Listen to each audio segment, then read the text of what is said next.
மிக முக்கியமான ஒரு விஷயத்த சொல்றேன், நல்லா கேட்டுக்கோங்க. மிக முக்கியமான விஷயம், வாழ்க்கை பிறப்புங்கிற ஒரு கோட்ல ஆரம்பிக்குதா இல்லையா? அந்த பிறப்புங்கிற கோட்ல ஆரம்பிச்ச மாதிரியே மறுபடியும் மரணம்ங்கிற அதே கோட்ல வந்து முடியும்.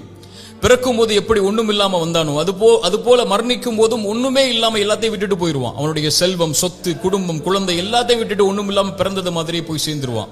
அப்ப எதுக்கு இந்த வாழ்க்கை, எதுக்கு இவ்வளவு பெரிய போராட்டம்னு கேட்கக்கூடியவங்களுக்கு இறை தூதர் இந்த 3 செயல்களை நீங்க உலகத்துல வாழும் போதே விதை போடுங்கன்னு சொன்னாங்க. அது பின்னால நீங்க அறுவடை செய்வீங்க, நீங்க மரணிச்சதற்கு பிறகும் உயிரோட வாழ்வீங்க, அதன் காரணமான்னு சொன்னாங்க.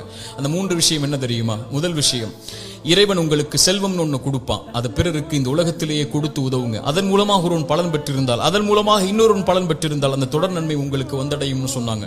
இரண்டாவது, இறைவன் உங்களுக்கு கல்வின்னு ஒண்ணு கற்றுக் கொடுப்பான். எதுவா இருந்தாலும் சரி, ஒரு எழுத்தா இருந்தாலும் சரி, அது பிறருக்கு பலன் பெற கற்றுக்கொடு. அதன் மூலமாக அவன் பலன் பெற்றிருந்தால், அதன் மூலமாக பலன் பெற்றிருந்தால் அந்த நன்மை வந்து சேரும்னாங்க.